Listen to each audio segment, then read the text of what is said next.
Bonjour à tous. Donc Audrey Dufeu-Schubert, je suis députée de Loire-Atlantique, commissaire aux affaires sociales et membre de la commission d'expertise des comptes de la sécurité sociale. Je remplace mon collègue Monsieur Vigier qui n'a pas pu être présent ce matin. Aussi, je n'ai pas de notes à lire, donc je vais faire quelque chose de très simple.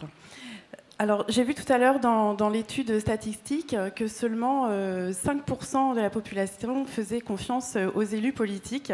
Mais j'ai vu aussi que 88% faisaient confiance en premier aux professionnels de santé. Et vu que je suis une ancienne professionnelle de santé, je me dis que je vais avoir une moyenne plutôt acceptable pour pouvoir vous parler des changements à venir dans nos politiques de santé.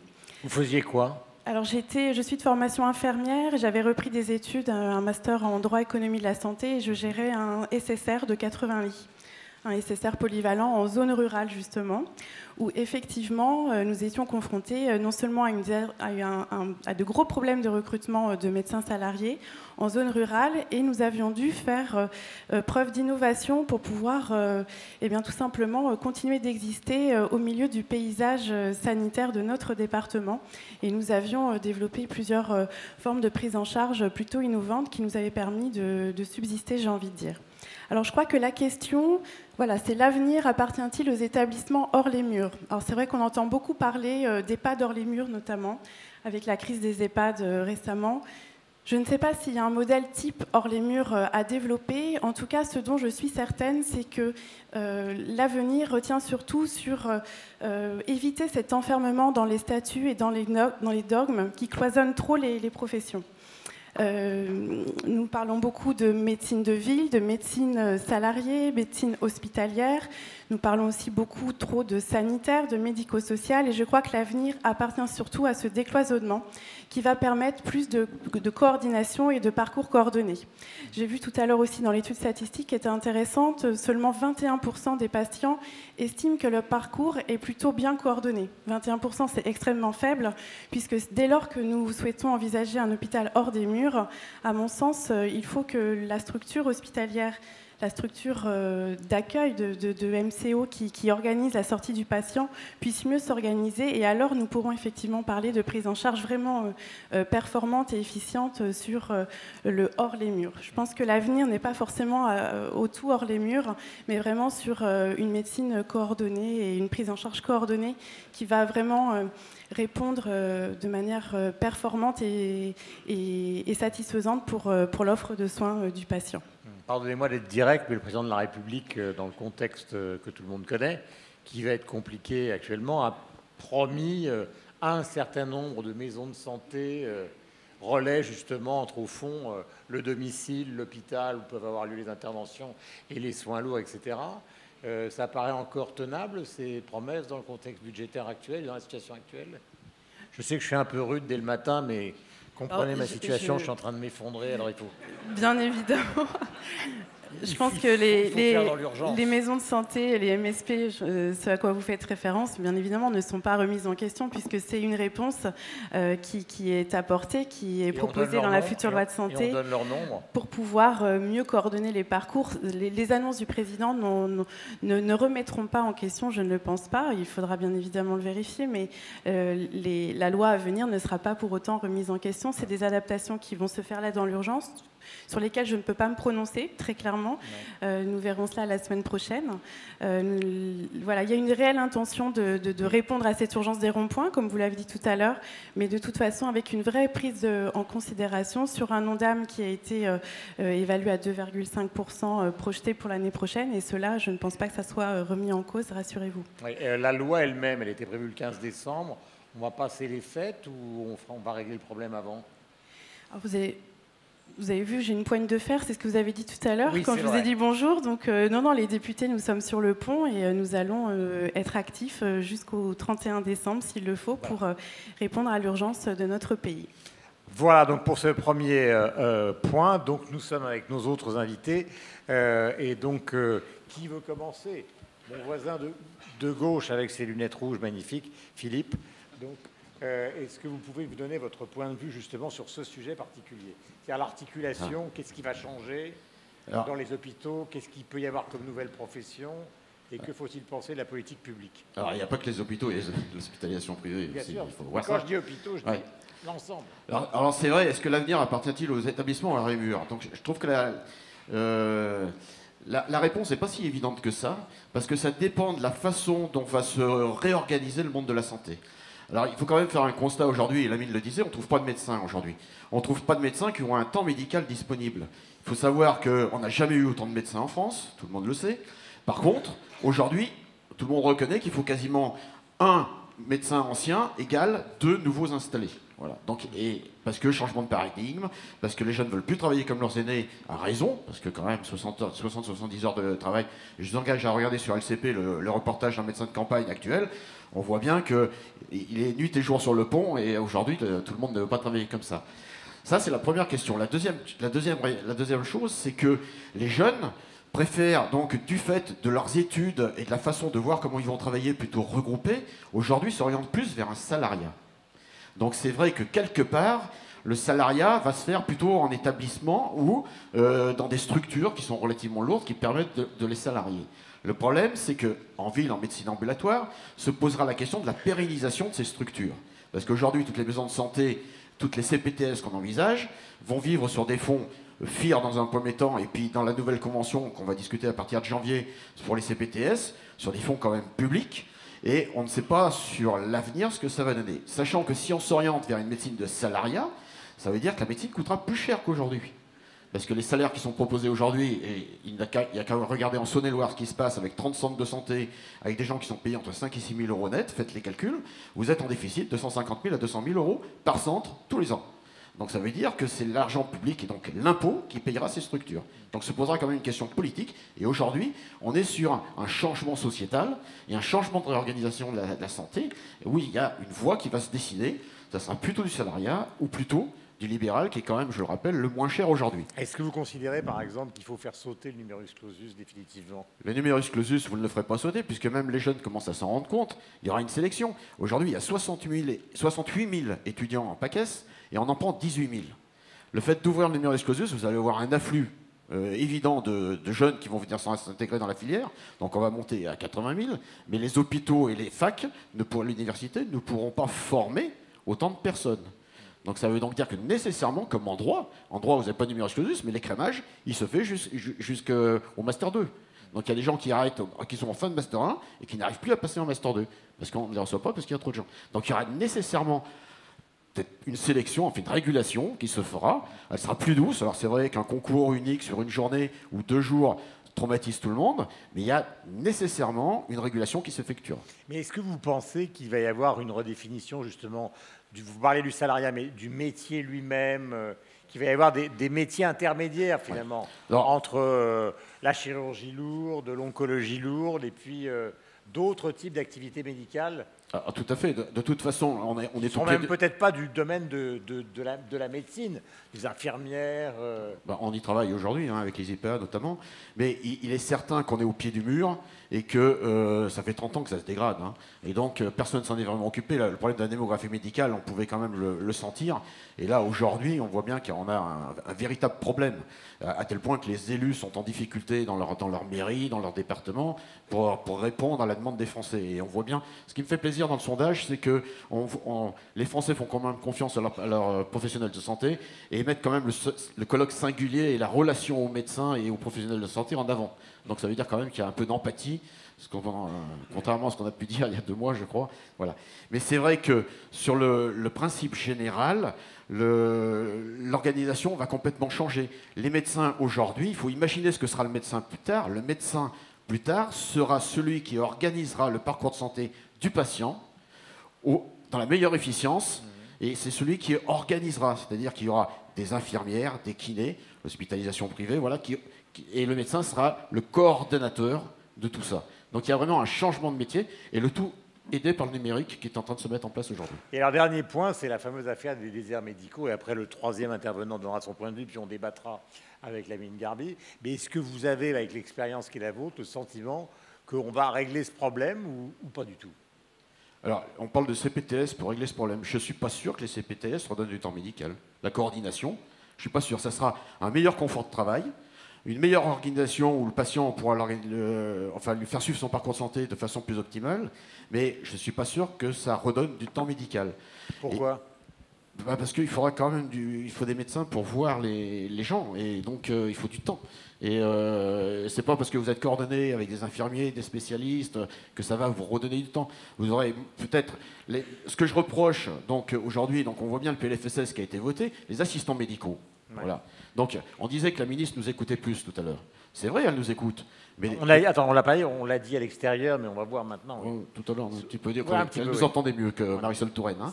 Mais c'est vrai que si je regarde sur le PLFSS, les mesures qui ont été proposées, notamment l'assistant médical pour les médecins isolés, entre guillemets, en rural, a été refusé par le gouvernement, puisque cet amendement a été retoqué en deuxième lecture à l'Assemblée. C'est regrettable, parce que ceux qui devaient avoir justement des assistants médicaux pour les aider et pour dégager un peu de temps médical, c'était justement ces gens-là. Et donc, on les a retoqués. Donc le problème, c'est qu'on risque de voir ces assistants médicaux dans des structures qui sont déjà organisées. Voilà. Et donc, c'est un petit peu dommage. Mais à partir de là, il y a une organisation à avoir. Et c'est vrai que l'incitation financière, elle a ses limites. Mais je pense que ça passe nécessairement, et ça sera générationnel, par la formation des nouveaux médecins qui, au contact du libéral et avec des stages dans le rural, chez les libéraux, auront envie d'aller pratiquer cette médecine, parce qu'elle est beaucoup plus valorisante dans le secteur rural, parce qu'on a des relations avec les gens qui sont quand même un petit peu différentes qu'en ville. Voilà, troisième intervenant est à notre droite. Il a été bien sage, mais c'était normal, parce qu'il faut que chacun donne son point de vue. Vous êtes maintenant dans la région de Caen, je crois.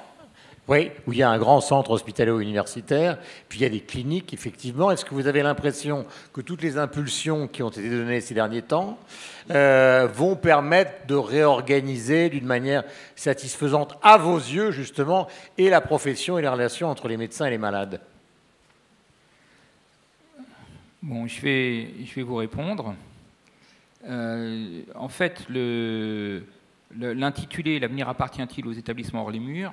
m'a fait, quand on me l'a proposé, je remercie les organisateurs de m'avoir convié, me faisait sourire parce que je dis mais le problème c'est pas les murs, c'est un peu ce qu'a dit la députée, le problème c'est les cloisons qu'il y a dans notre système.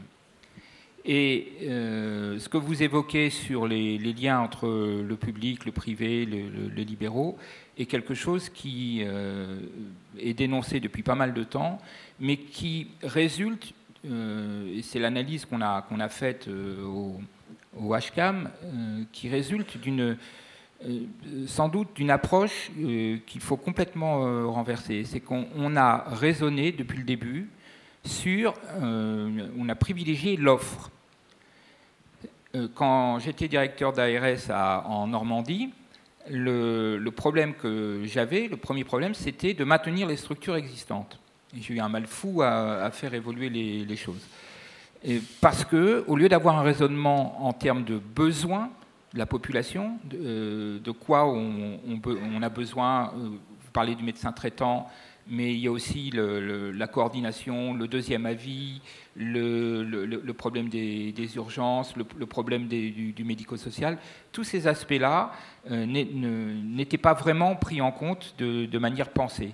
Aujourd'hui, et c'était dans le discours du 18 septembre du président Macron, c'était de mettre en avant cette approche par les besoins. Alors après, il faut voir comment les politiques traduisent ça dans les faits, mais déjà de se dire on n'est plus là il n'est plus temps de travailler exclusivement sur l'offre et de voir comment on peut améliorer un peu, parce que vous savez, on parle du virage ambulatoire. Alors il faut que les choses soient claires. L'ambulatoire se définit comme l'intervention des praticiens libéraux de ville par rapport à l'hospitalisation. Je ne suis pas en train de parler de la chirurgie ambulatoire qui se développe dans les structures hospitalières. Mais le virage ambulatoire, c'est-à-dire le plus d'importance donnée à la ville par rapport à l'hôpital, c'est quelque chose dont on parle, mais dans les faits, ça n'existe pas. En 1955, première année, on avait des statistiques sérieuses en matière de consommation de soins de santé. Le ratio dépenses de ville sur l'ensemble des dépenses, c'était 26%. Aujourd'hui, alors je peux vous prendre une autre période, 85, c'était la même chose, et aujourd'hui, c'est 26%.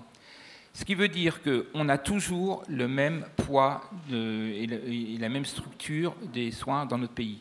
Donc on peut parler, on peut faire de l'incantation sur oui, il faut développer l'ambulatoire, mais dans la pratique, on n'a pas encore résolu ce problème des relations, de la coordination à travers. Et je peux vous demander comment vous souhaiteriez que ce soit résolu, justement? Bien sûr, mais c'est indispensable. Mais pour ça, comment on fait pour le résoudre? Bien écoutez, moi je vais reprendre mon train maintenant. Non, le problème, c'est pas un problème. On a parlé des CPTS, on a les outils. Il faut non seulement la volonté politique, mais il faut que les gens puissent travailler réellement ensemble. On parlait des déserts médicaux. Vous allez voir quelque chose de simple. Vous savez combien on forme de médecins dans notre pays? Et la répartition des médecins, on forme beaucoup plus de spécialistes aujourd'hui que de généralistes. On a besoin de généralistes pour faire fonctionner le système. On a besoin, parce que quand on parle du médecin traitant et des déserts médicaux, c'est les généralistes. Et on n'arrête pas de former plus de spécialistes que de généralistes. C'est quand même quelque chose de surprenant, non? Alors, pourquoi? La réponse, elle est quand même relativement claire. 25 € la consultation. Ben voilà. Si la consultation est à 40 ou 50 €, les médecins seraient beaucoup plus incités à faire une médecine générale, où je rappelle, il faut être très compétent. Parce que c'est quand même très large, il faut avoir quand même des dispositions. Et c'est vrai que les jeunes feraient leurs calculs à ce moment-là et se diraient, ça rentre dans mon business model et je ferai de la médecine générale. Parce que c'est quand même très intéressant, la médecine générale. Voilà. Et là est vraiment le problème. Alors après, sur la coordination, aujourd'hui, on a quand même du numérique. On a des agendas partagés. Avec ces agendas partagés, ça nous permet même de communiquer avec les autres professionnels, voire de mettre des rendez-vous directement dédiés, des plages horaires réservées pour des patients quand ils sont envoyés par les autres médecins. Donc il y a une coordination qui peut se faire très rapidement aujourd'hui, puisqu'on a tous les moyens numériques. Voilà. Le seul problème, c'est qu'il faut que ça puisse se faire, puisqu'il faut prendre quand même les locomotives pour faire ça. Et aujourd'hui, les médecins sont surchargés de travail et n'ont pas nécessairement le temps de s'en occuper. Je voudrais vous poser une petite question, après vous allez intervenir, je vous promets. Est-ce que vous avez l'impression justement que le dialogue entre les médecins et, disons, le public et le privé, ça fonctionne bien? Par exemple, vous recevez le malade Durand. Est-ce que ce malade Durand, vous pouvez le dispatcher vers les uns, vers les autres, en fonction de ses besoins de santé réels? C'est quand même en train de changer un petit peu, mais il a fallu quand même une loi pour avoir la lettre de sortie de l'hôpital, j'ai vu récemment, là, il y a cette semaine, où on la reçoit à 40 ou 50% grand maximum. Je veux dire. Donc c'est vrai que quand le médecin traitant a un patient qui sort de l'hôpital, il n'est pas nécessairement au courant de ce qui lui est arrivé, de ce qu'on lui a prescrit, enfin ce qui est arrivé. C'est vrai qu'il y a des relations à avoir. Il y a beaucoup de médecins qui se plaignent que quand le patient part à l'hôpital, il ne le revoit plus. Je veux dire, je rappelle même, par exemple, sur la HAD, puisqu'on en a parlé, et ça, c'est quelque chose qui m'a relativement choqué. Dans ma ville, on a un hôpital qui a signé un contrat avec l'HAD, où l'hôpital s'engage à donner 20 patients par jour à l'HAD. Donc ça veut dire que le patient échappe complètement aux libéraux du secteur avec lesquels le patient avait été traité. Mais pourtant, il a un référent. Et pourtant, il y a un médecin généraliste. Mais oui, mais le système est fait que de temps en temps, le patient s'en va dans d'autres directions qui sont organisées. Donc il lui échappe. Tout à fait. Il lui échappe. Vous vouliez dire? Oui, pour rebondir sur la coordination, bon, déjà sur les lettres et les bilans biologiques de sortie d'hospitalisation, il y a un très bel outil qui s'appelle le DMP qui, je pense, à l'avenir devrait permettre en tout cas d'éviter de refaire des examens ou autres et d'avoir les informations. Mais sur la coordination, je ne suis pas certaine que la coordination s'appuie sur les seuls outils numériques, parce que c'est l'humain qui fait que les gens se coordonnent au sein d'un même territoire, parce que c'est des territoires qui sont finalement le territoire est assez petit et rapproché. Et c'est pour ça que tout à l'heure je disais qu'il fallait sortir un peu des dogmes et des statuts. C'est que dès lors que les gens se connaissent, se rencontrent, se parlent et savent juste à qui ils ont affaire, la coordination entre acteurs de santé se fait beaucoup plus facilement. Voilà, mon avis, et la CPTS, pour moi, répondra en tout cas à cette volonté de faire se connaître les acteurs. Vous êtes député de la Loire, parlementaire de la Loire. Est-ce qu'il y a par exemple, dans votre région, du côté de Saint-Nazaire, vous connaissez bien, est-ce que ça fonctionne ? Cette coordination et cette volonté justement que tout le monde travaille ensemble et que ça s'améliore. Ça fonctionne, mais ce qui est dommage, c'est que ça ne doit pas tenir uniquement sur des histoires d'hommes. C'est ça le problème, c'est que l'organisation, elle fonctionne parce que vous avez des personnes qui ont cette volonté de se coordonner, et ce qui fait des disparités d'un territoire à un autre. Et du coup, il faut trouver une structure qui permette la mise en musique de la coordination. Vous vouliez dire, Philippe Berner? Merci. Mais la coordination, c'est pas ce que vous évoquez, monsieur. C'est pas le problème de est-ce qu'un médecin va parler avec ses collègues hospitaliers et autres. Quand je parlais des besoins de santé, de l'approche par les besoins et de la coordination, c'est que notre système, il a été conçu pour un moment où il s'est développé, surtout l'hospitalisation, pour des soins d'aigus. Aujourd'hui, ce dont on a besoin, c'est, avec le vieillissement de la population, avec le développement des pathologies chroniques, c'est une autre approche. Quand on parle de coordination, ce n'est pas uniquement les soins, c'est pas que le curatif.